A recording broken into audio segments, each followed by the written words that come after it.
What's up guys? We just had service this 2021 Hyundai Tucson and we had to reset the service light.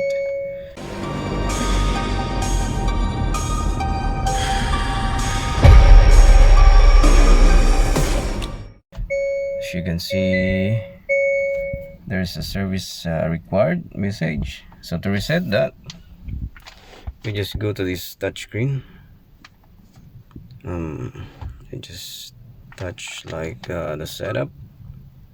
Then we go to the vehicle, then cluster. Then as you can see, there's a service interval, and it's the duration is 157 days, so the distance 0 kilometer already. So we had to reset this one here and press yes. And resetting.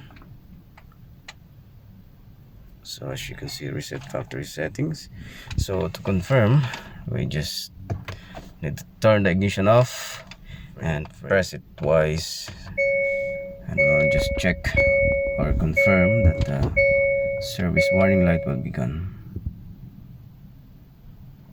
Yeah, as you can see, it's not lit anymore, or the warning light was gone. So that's how you reset the 2021 Hyundai Tucson. Until next time, see you guys.